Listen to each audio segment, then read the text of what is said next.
people. I mean, somebody like X Factor, big Battlefield YouTuber, he's really into his weapons. He'll know which ones to pick. And then you've got somebody like Ponylion HD. He's really good in the vehicles. I can expect to see some good dogfights there today. But obviously, we've got the other end of the spectrum. We've got people like Ali A and Vicstar, who are both big FPS players in their own right. And I think they'll bring something different to the Battlefield today as well. Yeah, I'm really excited to see Drunks as well. Ex-Battlefield 4 pro player for Fnatic. He was a bit of a monster in his time, so he could have some fun here. But we'll see how much he's been able to put into this, because we are into it. And look how gorgeous this looks already. You can see this huge environment, and this map is not small. This is only just a part of it. And, you know, that looked fairly big already. So here we go, with tanks rolling into the battle, and in the background there you can already see some of the capture points. At the top of the screen you can see there are 7 on this map. So actually, in case people are new to Battlefield as a whole, maybe they haven't played the previous iterations and they're just watching this to see what's going on here, we'll jump into the content soon enough. Explain to us how this game mode works so people know what to be looking for here, Westy. Okay, so Conquest is your bread and butter for Battlefield. It's like the original game mode. And, you know, you're fighting for control of the whole map. You've got various things that you need to be looking for, different capture points all over the map. And here already, as you can see, we are on board with Level Cap, and something that I think he's been doing quite a lot recently is playing with the Flame Trooper. Now, unfortunately, it switched away, but hopefully we can go back to that in a minute. Yeah, we can definitely check that out. The horses are out now. We're going to have 3 games of this, so don't worry. We'll get to break down this content for you. Yep, and maybe all that Johnny Cash has inspired the Ring of Fire. You know what I mean? It all comes out now. We're going to see it going on. But yeah, this is the horse gameplay that we were looking for. Again, though, you're not going to get away with it. You can't just charge at 2 people and hope for the best. You will be taken down. It looked like the horse may have survived that, but the rider certainly didn't. Well, yeah, that's an interesting point, actually. It's the horse is very similar to other sort of open vehicles where you can die, but your vehicle, or horse in this case, may survive, because the horse has a higher health level than you do. So let's take ourselves through this map as well. What have we seen so far? It looks as though we've got kind of an... Nice takedown. What we're looking at so far is some sick sniping. All right, but coming back to the point, it looks like we've got a nice little area for what may be more infantry-based battling, and then you've got this huge landscape as well. There's quite a lot going on here. If you imagine sort of like an oval shape to this map, at the top of the oval you've got an infantry section. It's almost like a little village, and we're in it now looking at some close quarters gameplay. And this really is sort of your destructible environment of the map. And there's a lot. In fact, I think there are 3 capture points on Conquest in this zone alone. So they are very close together, but they all vary a little bit. As you saw there, there's a capture point around the flag or the antenna. That there is a little bit more open, and then some of the capture points are further into these buildings, and obviously that creates even more close quarters gameplay. And then you go beyond that, and then you spread further around the edges of the map, and then you have got some of the capture points, one lone capture point right in the middle of the desert, in between all of the sand dunes. And that's one that's definitely going to be fought over with all the tanks and all of the biplanes flying over. And I'm loving the diversity of weaponry we're seeing so far. Already, you've seen the shotgun coming through, clearing out that close range, where in that infantry sort of area where they really flourish, you get to punish. And it looks like we're on board with CNAs. This is not prop hunt, I can tell you that right now. So you've got to get into the battlefield and do some work. So he's going to be going for it, going in with the charge here, but you can see the punish come out from the others. Already set up very well with his gorgeous rifles. Going to nick the horse and go for a ride. Why not? Go for it. It's up for grabs. You may as well take it if you can. Unfortunately, he didn't manage to get away there, but you know, that was a valiant effort. I think he deserves some credit there. Always going for the anti-tank line on the horse. That was an interesting way to try and take that one down. And so far, the horses look really good here. They look like they work with the map. They don't seem to be clunky or just out of place. They seem to be really having a purpose. However, the riders, on the other hand, are being punished. The plane crashes. This environment is absolutely beautiful. As you can see, as we take ourselves through this one, the teams are battling out hard. And actually, Westy, this is pretty close so far. It is very close, actually. Obviously, the Ottoman Empire up there on the right have taken a 5-point lead or so. And actually, we'll talk about the point system here, because that goes back to the Conquest game mode. It's slightly changed in Battlefield 1. There's no ticket bleed anymore. You might remember in previous games, if you killed a player, the score would change. Yep. And the way that the scoring has changed as well. It no longer counts down to 0, it counts up to a top value. And to remove the ticket bleed puts further emphasis on all of those capture points. You have to capture the flags in order to gain points for your team. And I think that's such an intrinsic thing with Battlefield, though. You play for the team, you play for the objective. You can't just win on your own. You have to be as one, and focusing on taking those points down is part of the plan. And taking yourself towards the caps here, And actually, let's talk through that there, because we saw the bayonet charge coming out. Now, I know some people know this, some don't. Again, you know, new viewers coming through may not realize that maybe that's not always the best idea to take yourself further into it, because maybe sprinting works out better. Can you take us through a little bit of that mechanics? I know you know about it. Yes, I do. So the bayonet charge mechanic, obviously it's intended to take down a player. You charge straight into them with a very sharp object. The pointy. But it can be used in another way, and a lot of people have started using it to very quickly get themselves out of a sticky situation. Maybe they're caught in a crossfire, they don't want to be there, or there's a player in front of them, they're not ready to go. They turn around and they bayonet charge out of the way because you sprint so much faster. However, though, after that sprint, you can only walk, because obviously you've just gone for a fairly serious sprint. And you can't sprint normally after that point, and that can sometimes leave you very vulnerable.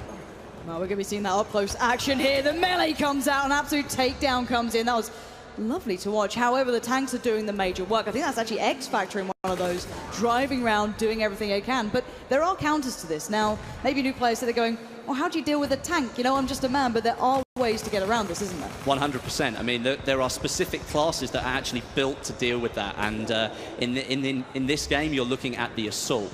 And something that you might notice that you might not have seen before in previous trailers or gameplay from the alpha is that the assault players now have access to explosives. A bit like what you might call C4, but obviously a World War I version of that. So it's more like a dynamite stick. And that's something that you're likely going to see in the gameplay today. Very up close and personal, though. You have to get close to the tank to be able to get near enough to throw the dynamite. It doesn't stick like modern explosives do. So you have to be very close and sort of catch the tank unawares. Yeah, and Stone Mountain trying to hold on here. The rest of his team was almost wiped at that point. His squad was in dire straits. So he's going to try and do what he can on the objective almost here, near that train station. Try and keep this one under wraps. You're going to see, actually, at the moment, it's the British Empire taking a strong lead, at least for now. The tickets don't reflect that just yet. And, oh, here we go. The train has been deployed. The hype train's about to come into the station here, Westy.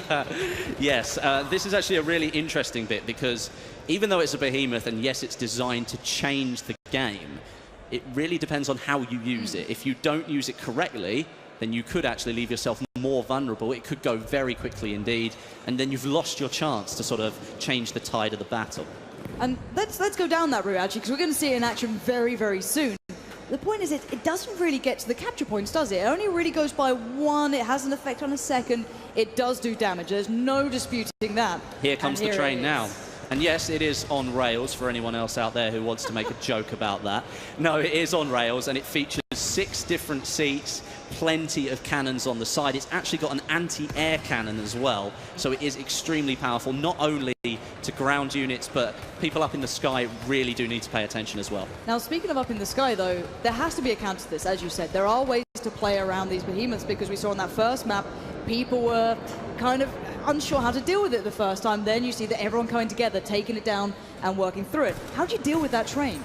Well, one of the things that you can do is, as an infantry unit, obviously, as I said, the assault player does have access to some explosives, but in my own sort of experience of looking at the games that we've seen, players in sort of planes are going to be the best ones to sort of so eyes in the sky here. Yeah, eyes in the sky, really. You've got people in the bombers, and they're the ones who can deal a massive amount of damage. If they lay down a carpet of bombs on top of that train, they're going to do a massive amount of damage. Well, speaking of it, you highlighted Ponyline HD as one of the players you wanted to watch for this ability. He's already eyeing up that train. He knows what he wants out of this one. Definitely, but just so we can see here, this is a really good shot of just the scale of the map as well. It's absolutely massive. It is a huge map. You can see the objective off in the middle there. He's taking some serious damage, but he's going to come in, I think, for another strafe run if... Oh, he's going for the repair. He feels like he's safe enough to do that. But I think he's probably going to come in for another strafing run on that train. And this is the beauty of Battlefield as well. It's not just about your infantry. It's up in the air. It's up in the skies. We're seeing those dogfights coming through. And now here comes that run again. The hit and run. Ponyline HD needs to back out of this. He's got to be careful. He is taking fire as well. They're not letting him just get away with this. And that's it. The armored train took him out completely. Wow, that really does show the power of that train there. That's something that you do have to note, though, is that people up in the planes may be the best people to try and take this thing out, but you leave yourself extremely exposed to everything else up there as well, because you're concentrating on something on the ground, not the other plane that's now behind you shooting at you. And also, let's bear in mind, because a lot of people get nervous about this stuff, you know, how's that going to work? Is it balanced? Is it not?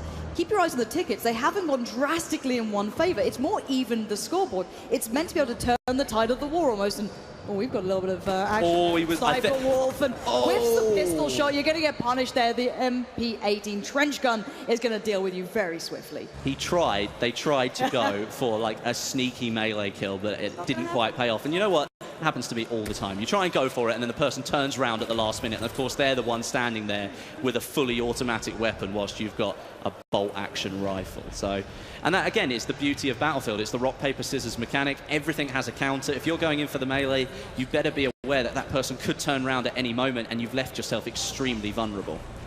Who have we got here? This is Driftor. He's taking the tank into perhaps uncharted territory, into a more infantry part of the map, but of course he's putting a lot of power behind those infantry units there. Yeah, that's certainly going to do some great damage, but already you can still find this infantry battle going on. These buildings allow for perfect cover.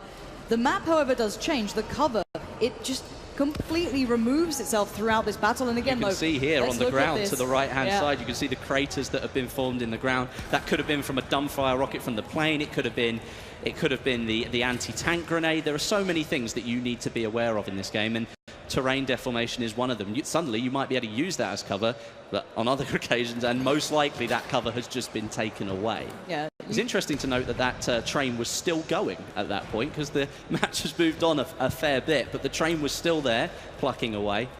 And look at where the flags have been capped here. Let's keep that in mind. Only 2 are secure, 1 for each team. So at the moment, it's actually fairly even. Both teams going for different objectives, both running at the same time. You are seeing the covering fire going down, the suppression coming into the place. That flag is so contested right now. They're doing whatever they can. And at that sort of range, you're not going to have the best of luck with that sort of weaponry. And well, you're not going to have much more luck if you do that. That says accident. I'm not sure what happened there. A little backflip. It didn't go well. We're still running in favor of the Ottoman Empire here, but the gap is only 10 points. And as I said, kills don't count towards that score anymore. So there is a lot of frantic toing and froing around these flags, but now you can see that the British Empire now have control of, I think... That's a 4 lockdown at least. That's a 6 lockdown now. It's about to be. It's about to be 6 lockdown. And as you can see, the British Empire catching straight back up now, reducing their lead. And this is really where Battlefield can completely change in just the blink of an eye. And at the moment, the Ottoman Empire only clinging on to 1 point. That is not what you'll be seeing. And actually, let's talk a little bit about this sniper rifle as well. Let's talk about what we're seeing here, because you see people talking about zeroing, which you didn't necessarily see in that one, but bullet drop's a thing in this. It's not just your out of the box kind of easy shooter. This is tough work. Yeah, you've got the bullets that you fire do actually travel across the map. They take time to reach the enemy that you're firing at. You've got bullet drop and bullet drag as well. For people who don't know what bullet drag is, that's where... Oh, look at that for a roadkill. That was fantastic. That was actually either a really good bit of skill or something extremely lucky. Either way, it was a cool bit of footage. Look, no luck, just skill, 1 shot, 1 kill. All right, that's what I cling to, and I will always stick to that, Don't be a naysayer, or I'll have to bring out the horse puns, okay? But we are seeing still this back and forth going on. At the moment, the British Empire have turned it round towards more of their favor. However, the clock is running out here. We're down to 1 minute. Actually, under that, these are the final closing moments. If the Ottoman Empire doesn't come back into this, they could be done for. Well, looking at it now, I'd find it extremely unlikely if the Ottoman Empire really managed to pull anything back at this stage. Only 45 seconds to go. They have taken back a couple of points, but they appear to be losing them just as quickly as they're taking them. Perhaps the players on the map, their distribution isn't great at the end of the round. Maybe they're just frantically trying to capture whatever they can. And that's part of Battlefield. It forces you to change what you're doing. Suddenly you've got to focus on something different. I mean, there are 64 players playing here, so there's always something different that's going to happen. All right. And Azel, what have you got here? He's capturing, at least. Yeah, he is. He's actually doing some damage. He's trying to take out one of the planes, but we are coming very close to the end of the round now. Just 10 seconds to go, and that's a nice way to finish the round. I think a good overview of the map and our first round of Battlefield 1 on the desert. There it is, ladies and gents. What a way to close it out. A brilliant first impression here of this gameplay on this new environment that we hadn't really seen tested out yet. Do you know what? That was an extremely high score considering the time of the round. It really was. You know, that was a really good score for them to go for. Shall we recap what we've just seen? Let's take it down because we saw a lot, and as said, there is a couple more rounds coming. That's not it. We have more. We're not going to treat you like that. Let's not go on through.